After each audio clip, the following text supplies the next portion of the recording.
I'm going to show you how to perform the experiment one, analog and digital multimeter. The first we have the setup ready. This is the oscilloscope that I'm going to be using. Power supply. This is an analog multimeter, and this is a decade resistance box. So what that means, it has you can select different values from this, and so it's like a bigger version of a pod, or it can be called a pod potentiometer in one way. Anyways, so the first part involves, will be seen. Okay, so going through the slab.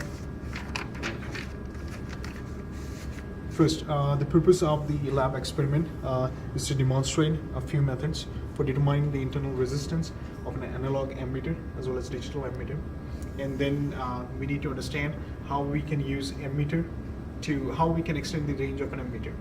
And the third part would be to demonstrate how an analog ammeter can be used as a voltmeter.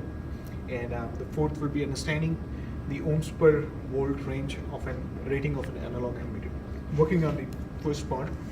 So we have the equipments now. Focus on the figure. If we look into the figure, this part VS plus M1, it represents the DC power supply. So this is the DC power supply.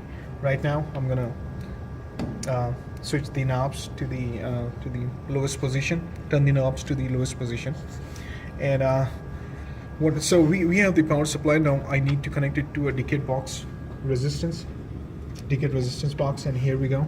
Here we have this. You can see the positive terminal of the DC power supply is connected to the decade resistance box. Now the negative terminal of the decade resistance box is connected to the oscilloscope and the ammeter. Okay, the ammeter and the oscilloscope are in parallel, and the whole module is connected in series to the decade resistance box. So this is the setup. This is how it's going to look like. Now for the first part, this analog ammeter, its range should be set to 1 milliamps, and that's what we have here. Okay, yeah, I have the modulus switch selected to the DC, and that's pretty much it. So now what I'm gonna do is I'm gonna turn this knob a little. Now I'm gonna supply some voltage, and when I supply some voltage, this reading is gonna this needle is gonna move. And one thing to notice, the resistance box has been set at 10 kilo ohms. Okay, this here shows that it's selected at 10 kilo ohm, and so when I increase the supply voltage, you can clearly see there is a change up here and there is a change up here. Both the places there is a change. Okay, and now when it's almost like 10.6, you can see that there is a full scale deflection. That means that 1 milliamp of current is flowing through this circuit right now. Okay, so once we have the full milliamp deflection, you need to write down the values. I'm not gonna tell the value. Now, according to the manual, for full scale reading, for full scale deflection, this should show about 250 millivolts. Now we are supplying a DC current, but you still see something, this pulse. So this indicates some noise that due to the connectors and all of that. Okay. Now, if you look here, it says 100 millivolts per division. Okay. So the vertical division indicates 100 millivolt. So what we have here is 2.5 vertical divisions. So that indicates 250 volts. And this is what is expected. And now all you have to do is take the readings, and that's it. Part 3, we made small changes to the circuit. I switched the resistance to 1 kilo ohm. Earlier it was 10 kilo ohms, so we decreased the value. And now we increased the range of this ammeter. Now it's 10 milliamps. Now let me explain explain this. So what we did, we decreased the resistance.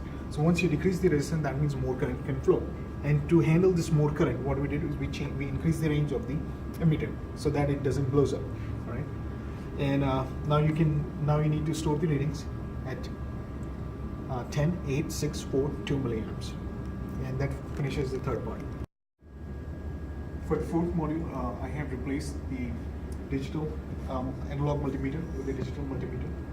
There are a couple of things that needs to be taken care of with this problem. The first is the range. The range can be selected with this value. Now the material, the instruction says set the range to 2 milliamps and 20 milliamps, but we don't have that option, so we're gonna stick with we're gonna select 10 milliamps and 100 milliamps. Now that's first thing. Second, we need to calculate the values for the current. For the resistances, and for 1 milliamp, for 10 milliamp, it will be 1K, and for 100 milliamp, it will be 100 ohms. Now I have 100 milliamps up here, and I have selected 100 ohms here. Now I'm going to turn the knobs to obtain a full scale deflection. That would be 100 milliamps. So we have the 100 milliamps. We know what the voltage is, and you need to record the values. That will be for 80, 60, 40, and 20 milliamps. That's pretty much all of it for the fourth part. Now for the sixth part, I will first explain you how the voltage divider circuit works. So here we have a voltage source and two resistances. Now if I want to know what's the value across this resistance R2, so it's pretty simple. So that will be equal to the supply voltage and the ratio of the resistance of the voltage of R2 to the total resistance. So V2 equals to Vs times R2 upon R1 plus R2. That's how the voltage divider circuit works. Now for the figure, as in figure 5, you can see we have the voltage source that is here, and it's connected to the DC to the multimeter, which is now currently measuring current at 10 milliamps range scale, and it's connected in series to the analog multimeter. As you can see, this is the whole wiring that needs to be taken care of, and it's connected to the decade box resistance, and again this goes to the connected to the power supply. Now what needs to be done here is you will be changing the scale or range of the current source. For 6 part, it needs to be first set at 2.5 volts, and you can change the value, and you will see that the scale changes. And for these, for the different values, you need to record readings for the readings for the M2, that is in currents, whatever current that is flowing, and M1, what is the voltage that exists here. M1, that means the power supply voltage. For the 7th part, just set the scale to 10 volts, and you just need to take the readings, and you should be good to go. And that's pretty much summarizes the whole first experiment.